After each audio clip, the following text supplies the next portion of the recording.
He hit the recording button. And I do believe we're in the recording mode.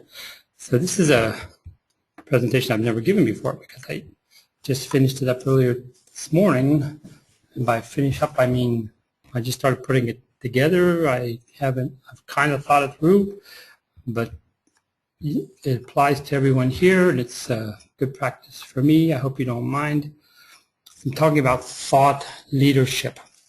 And essentially, this is a kind of a buzzword that people like to use. It's been around for a while. There's probably a new term. I'm just not too hip. I don't keep up on that sort of thing.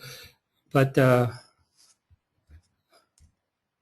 thought leadership equals go-to person. And whatever we're writing about, whatever our website's about, whatever our niche is, niche, I don't know what you want to call it, we want to be the go-to person.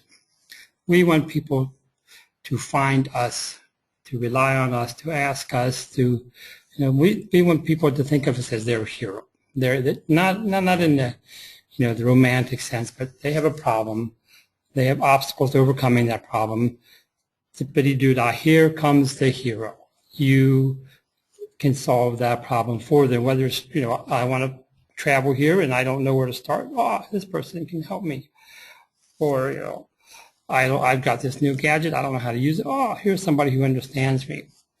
I've got this hardware. I have this very specific need. I don't know who can do it. Oh, here I am. I can solve that problem for you.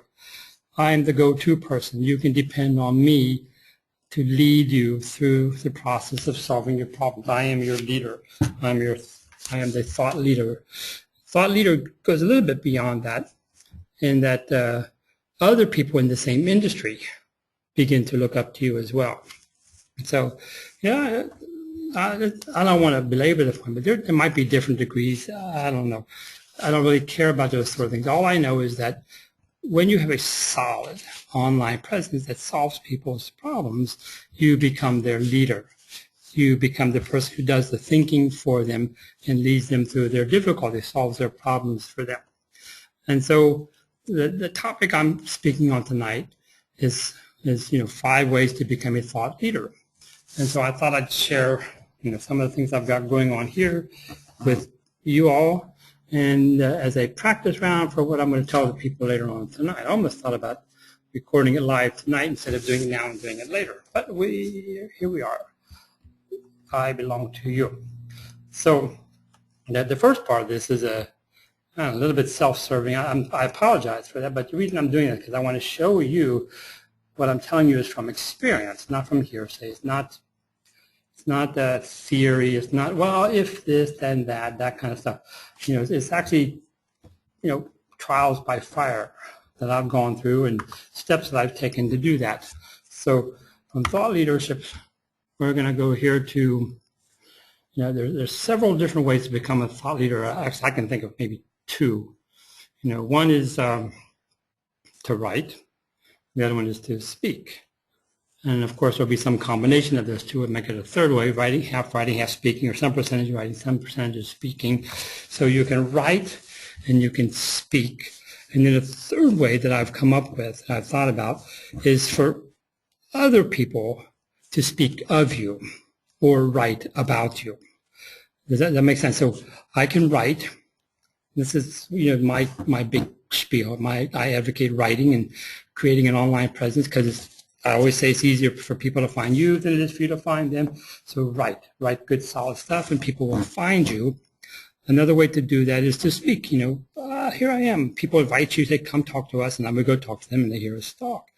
And then a third way for us to become thought leaders is for us to be on the eyes in the eyes and ears and on the minds of other people, and they pass us around. So people respect us enough in what we do, they pass us around. That's a very good indicator of being a thought leader, or being the butt of jokes or something like that, or being the person that they like to pound on. And so writing, speaking, and being written or being spoken about, I add those 2 together. So here is an example of that. This is a search engine journal, can't see it at the top. They're a search engine journal. I wrote an article for them. I write several articles. I write about once a week for them. And there you see, there's me. I'm one of the popular dudes, and there's my name. That would be me. This is a screenshot. It doesn't really work. But this is an article I wrote. I've never seen anybody say or try to articulate what the difference is between these kinds of marketing. Online marketing, inbound marketing, social media marketing, and content marketing. And I can think of others as social networking, social network marketing, and traditional marketing, that sort of thing. But anyhow, I thought, well, nobody's ever done this, so I'll give it a stab. I'll throw myself out there and let people beat on me for what it's worth. And why would I throw myself out there? Because that's what who does. That's what leaders do. They don't follow.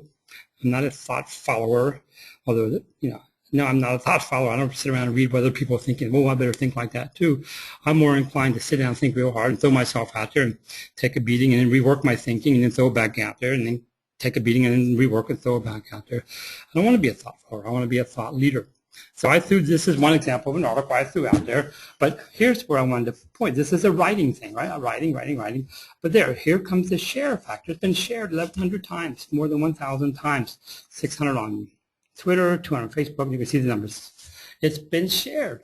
And so not only am I telling people what I think in a very, very widely respected online journal, search engine journal, they'll get anywhere from 700 to 900,000 unique visitors each day for people reading about content marketing, people reading about search engine optimization, reading about those sort of things. So I recommend you take a look at searchenginejournal.com, just like it sounds, it's spelled just that way. And you can read about it because they update their sites multiple times daily. But so putting my stuff out there gives me a chance to talk to people who are in the industry. And so I can see, I'll know, these 700 shares, they don't all agree with me. Go take a read and click on my name. You'll see other stuff I've written, and you'll see there's about 160-some comments at this point. And not all of them positive, and that's fine. I don't expect everybody to agree with me. But it gets passed around. And I think the reason it gets passed around is why? Because that's what I think happens to leaders. They get themselves out there. I had a teacher in Japan one time. Her name is Emma Epps. And she came to work for me when she was 66 years old. Seriously, she got her teacher's license after she turned 50. She went and taught for a decade, and then she decided she wanted to come out and teach overseas. And she said, Bill, the biggest problem with me coming overseas was my mother got mad at me. 66 years old. She said her mother was mad at her. She says, Bill, I'm a grandma, and my mom still treats me like a kid. Emma was 66. Her mother was 99 years old when she came. But Emma used to say, people don't throw rocks at trains in the train yard. What? People don't throw rocks at trains in the train yard. That's kind of weird. But what she meant by that is, trains that are sitting still, people don't throw rocks at them.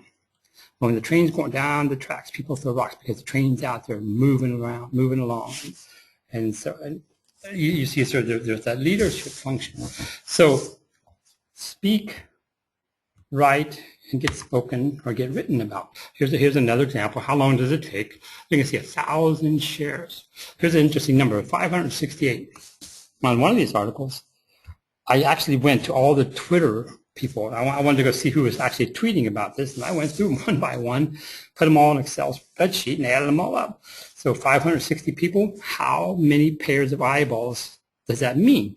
In other words, how many followers does each of these people have? Now, I realize not everybody's going to see it, but it's a potential number. It gives me a possible number. And there's about an average of 4,000 followers per each person who tweets that here. So that's more than 2 million, 2.2 million, 2.24 million. It's a lot of eyeballs on just this one article who potentially saw this. Facebook, Google+, I didn't add them up. It wasn't worth it. But thought leadership is writing, speaking, being written about, being spoken of. Here's another example. Social media versus social networking. Boy, did I take a beating on this. I think social network marketing and hanging around Facebook and Twitter and all those sorts of things, that's not a good strategy. Get in Twitter and just write stuff and hope people come buy something from you. Good luck with that. Let me know how it works. Getting on Facebook or even in LinkedIn for that matter. I'm going to contradict myself here pretty soon, but you're just getting in there and writing something and hoping all your legions of followers see it and then come find you. is wishful thinking. It's not a good content strategy. Now, it's a good branding strategy maybe, and it does other purposes. You can buy ads on these different networks and make money and make it work for you. But that's not content marketing. From where I see content marketing is creating something of value, something of substance that people want to read and then follow through on to contact you. And doing that sort of thing in the social network is not a good strategy. Social media is writing on your own website where people find you, ask you questions, and then interact with you and interact with other people who are interacting with you on your website. That's social media. Think blog. So speak, write, spoken up. And here I threw this one out. I didn't get 1,000 shares. That's all right. But I'm trying to, I've not seen this anywhere. Nobody's trying to redefine search engine optimization. Nobody. And so I want to give it a shot. Well, maybe I'm wrong. Maybe people don't agree with me. That's okay. I'm going to stick myself out there because I'm not a thought follower. I'm a thought leader. And if I'm wrong, I can be tweaked. Winston Churchill used to say, I like to learn. Winston Churchill said, I like to learn, although I don't always like to be taught. I guess I'm the same. I don't like when people are trying to straighten me out, but if I can be mellow enough, sometimes I can actually learn something. I'm so old. I'm still learnable, that sort of thing. But my point is here, write, speak, be written, be spoken about, and this is what I consider the definition of a thought leader. Now, this is an interesting looking something here. This is neither my website nor is it Search Engine Journal. This is a completely different platform. This is LinkedIn. Isn't that cool? LinkedIn now lets people publish on their site. But they have like 300 million 300 million people on LinkedIn right now. That's a lot of people. And of those 300 million people, probably somewhere between 10 million, 20 million, it's a small number, right? So 1% of 300 million would be 3 million. So 10 million is 3%. It's a very, very small number of people actually permitted to publish at this point. And I'm one of them. So yay. But on this LinkedIn, it's a really new phenomenon. It's very new that they let people do this sort of thing. And so nobody knows any rules. And so I'm going to get out there and see what rules I can break and try not to get in too much trouble when I do it. And so here's a couple of examples.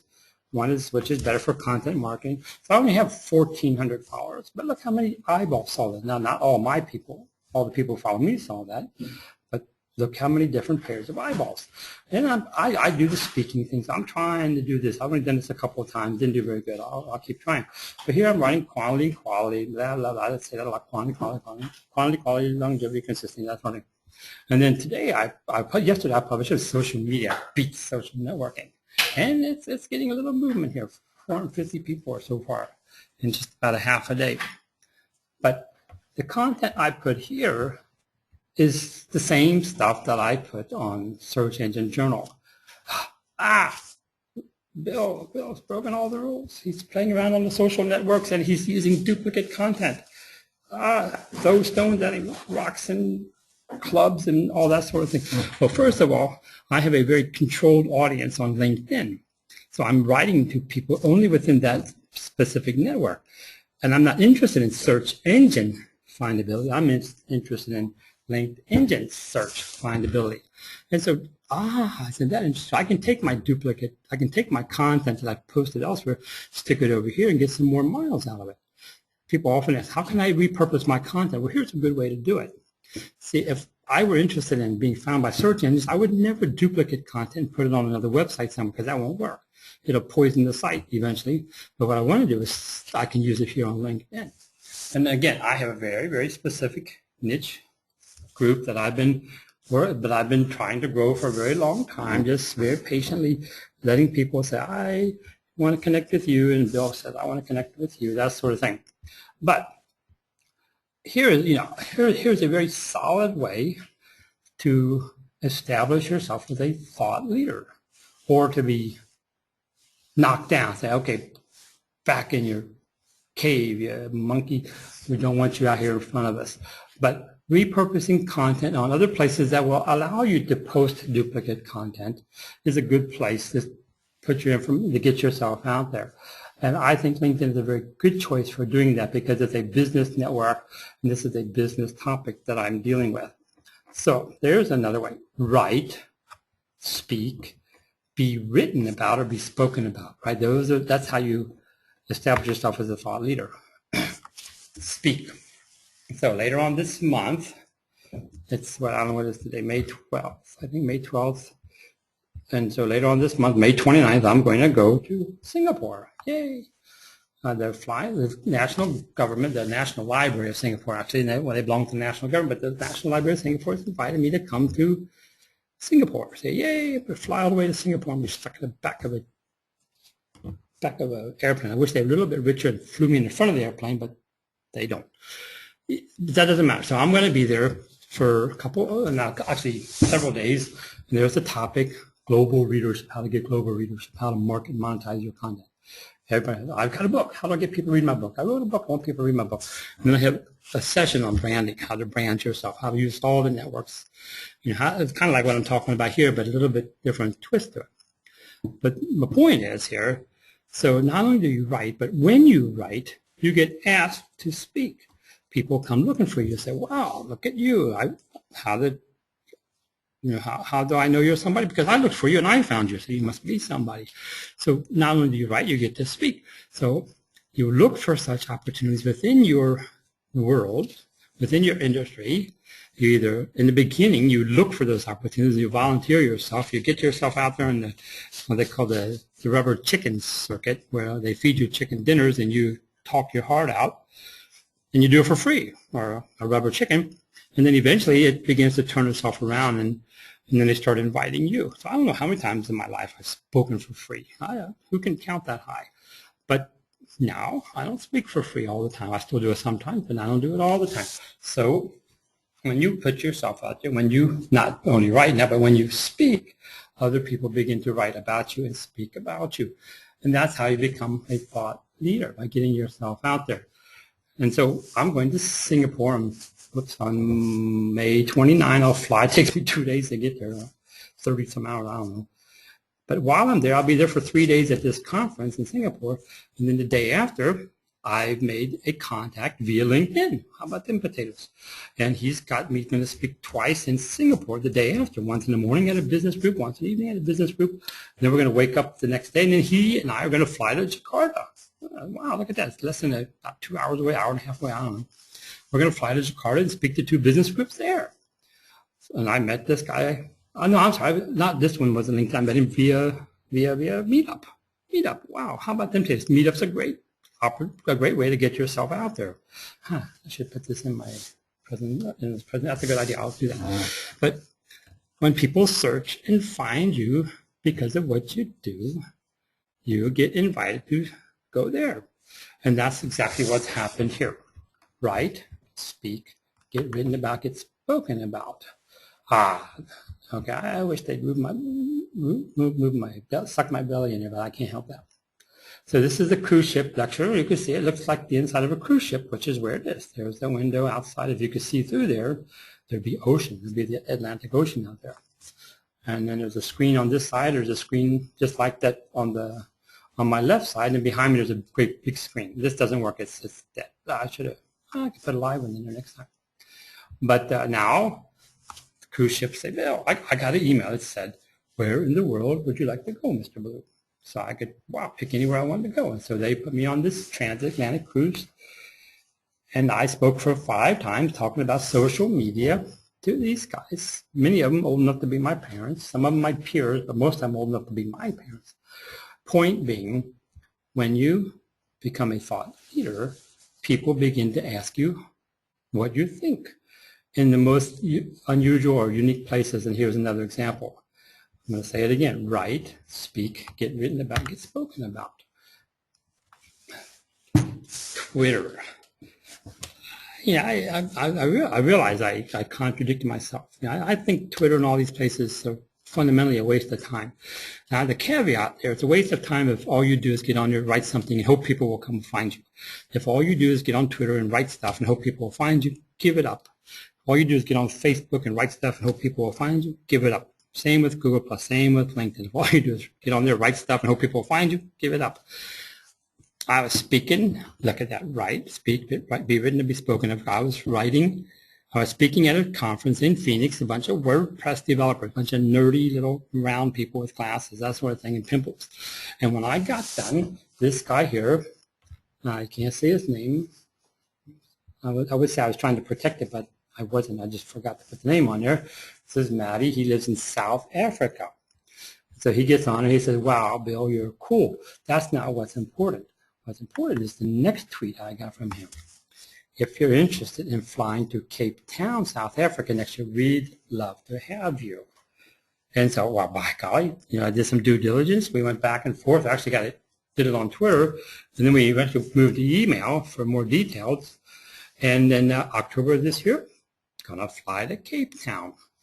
Pretty sure I'm going to be on the plane going and coming longer than I'll be in Cape Town. But what am I going to do? I'm going to get on LinkedIn. I'm going to see who else is in Cape Town. I'm going to see who else can arrange what else. And I'm going to try to speak to who else and, what other businesses else and that sort of thing. Yep, I'm going to be speaking there just the one day, but I'm going to try and find other stuff to do while I'm there to make it worth my while. Point. To be a thought leader, you need to speak, write, be spoken about, be written about. And then these are the kind of things that happen. You don't know where you're going to end up. So there are 5 ways to become a thought leader. There are 5 important criteria. Here they are. Number 1, expertise. You have got to have your own expertise. You have got to be better at something than everybody else is. Now, that's a tall order, isn't it?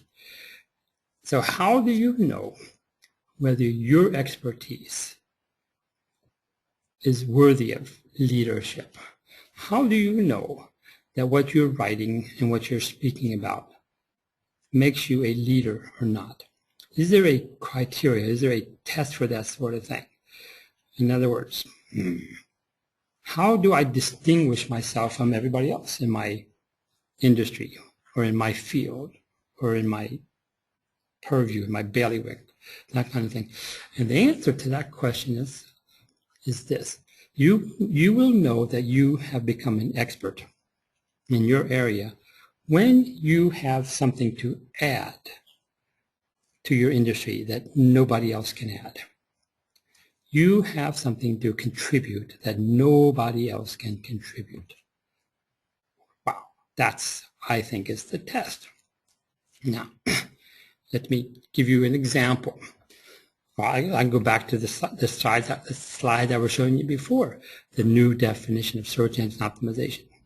Nobody's gone there before. I'm 100% confident nobody's ever said that before. At least I've never seen it. And so I created a new definition and put it out there.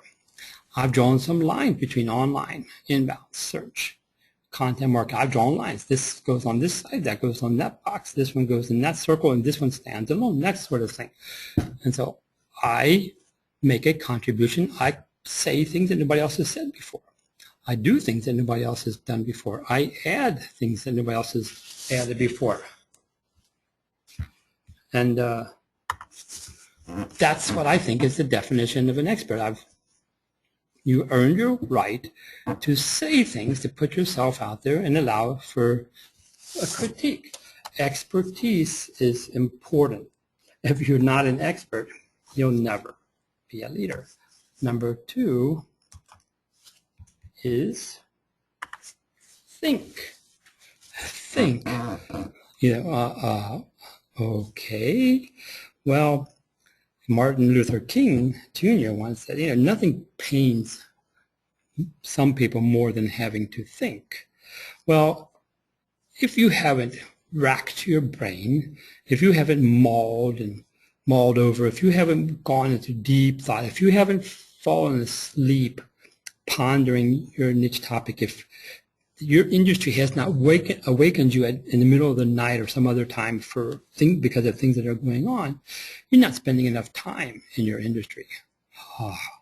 That's right. Think. Like, what are you thinking? I was reading an interview. I don't want to embarrass the guy, so I'll just say I was reading an interview about a guy who wrote a book that's really popular in the business leadership circle. I've never read the book, but he wrote a book, and everybody keeps quoting him while I was reading an interview by this guy, and the interview was great. I mean, the interviewer was great. They asked him a bunch of questions, very specific pointed questions about, what about this? What about that? How do you think this is going to play out? And the guy kept saying, I don't know. Well, maybe he doesn't know. But people weren't finding out, weren't trying to find out what he didn't know. They were trying to find out what he thought about. What did he think about? The things that nobody knew about. Okay, you can be wrong, but for goodness sakes, at least get out there, put yourself out there and tell us what you think might be the case or what you think might happen. And if you're not thinking, you can't be a thought leader. Be an expert and think. Number 3 is lead. Lead. Sow your ideas out where people can beat on them. If you're afraid of the criticism, you're not a leader. If you're afraid that you might be wrong, you're not a leader. If you're afraid of trolls, you're not a leader. Leaders lead. They're out front saying, follow me, go over here. I might be wrong, but by golly, I'm out here in front of everybody paving the way. And if you're not willing to be out in front paving the way, then you're not a thought leader. You're a thought follower. If you read until you gather all your thoughts together and then you aggregate it and say, well, maybe this is what it is. That's not leading, it's following. Leaders lead. What do you know about your industry? What have you experienced about your industry that nobody else has? And it might be that you have nothing new. And if you don't, it's really tough to be a leader. But everybody has something to know, because what you know in your industry might be specific enough to your geolocation or to your hyper-demographic, is that a word? To the very demographic that you're trying to serve. You might be able to serve a specific group of people that nobody else knows how to serve better. And fundamentally, if you don't have something that nobody else has, then so what? Let's go to the other guy who's been around longer, might be even better at it. Leaders lead. Number 4, and I hate this one. This is I hate it because thought leaders get social. It would really be hard for people on LinkedIn to find me if I were not on LinkedIn. It would really be hard for Maddie in South Africa to ping me on Twitter if I were not on Twitter. Facebook, I just don't see how Facebook's ever going to be much good for a lot of things. Google Plus, it's making more sense to me. It's good. I've got 20-some thousand views on Google Plus. I don't know if I can eat that or not. I don't know if it's going to convert to actual business or not. Don't know. But I do know that when people read your articles, and if these people who read your articles have a Google Plus authorship, and they've been commenting elsewhere, and they can be found, their name and their Google Plus authorship and their online presence can be established by Google as having been involved in your industry, and they comment on you and your industry, there's tremendous weight going to be applied to there if it's not being applied already. Google's search engines are stupid. They're just machines. They can't read. But when people in their Google Plus network begin to comment and interact, then we get subjective determinations, and that's gold for the search engines. They want to know what real people think about what their robots are saying. And when they can add those two up, they can get some super feedback. So you want to get social. And if I had to start somewhere, I'd start with my blog. If I don't have enough time to do everything, I'd do my blog. And then beyond that, I'd start my Google Plus. And then I would start LinkedIn. And then I would go to Twitter. And then I would never go to, I have a Facebook account, but I just hooked up with not hooked up sounds kinky. I just connected with a couple of high school buddies this week. But that's what Facebook's for. So get social. And then finally have a platform. Have a platform. It will always and forever be easier and cheaper, more time efficient, more economical for people to find you than it will be for you to find them. That's why you need to have an online platform. You need to have your website with your dynamic content on there. And this is what I talk about all the time. There's my bill. There's hire me, do it yourself. I'll teach you how to do it, or done for you. I'll do it for you. This is my website. But you hear me say this all the time. If you haven't, call me up. I'll say it to you. Quantity. Do a lot of good stuff. Quality. Make sure you get all your search engine principles right. Make sure your content, on-page content stuff is spot on.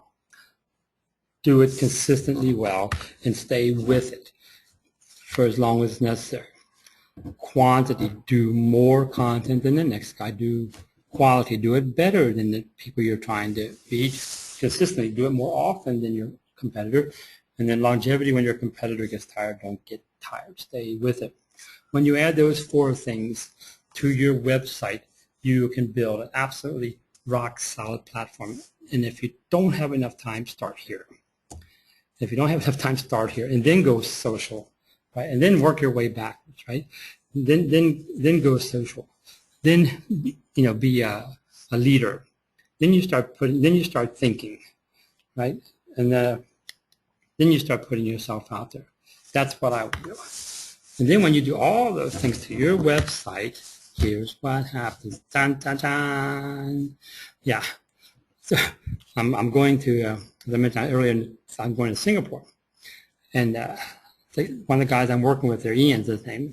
Ian's a Singapore East. The Singaporeans are very, very critical. For so long, people have swooped in from the west coast of America with the newest and brightest and latest and coolest and said, now do this, now do that, and got paid a lot of money and then swooped back out. Dun, dun, dun, only to find out everything they told them didn't work. So now Singaporeans are hypercritical. And I said, that's cool. I like hypercritical. I am not going to fly in there with my Silicon Valley super suit on and try to rescue the poor Asians who don't know what's going on in the new world.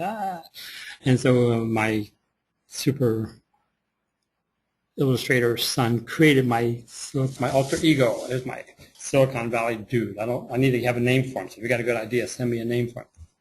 But thought leaders are leaders when they have good thoughts, right? When they have a solid expertise that they have crystallized their thoughts about, and they write about those things, they speak about those things, and they get written about those things, and they get spoken of about those things.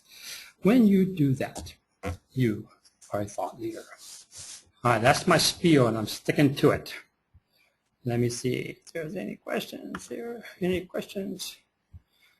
I don't see any questions, and that's probably my fault. I was so late getting here. Probably everybody went back to work. All right, well, you'll see this in your email box at some point, I think. And if you have any questions, we'll fire them away, and I'll be glad to give you my very best answers. In the meantime, that's what I'm doing. That's my spiel. I'm sticking to it. Thanks a lot for being here. Bye.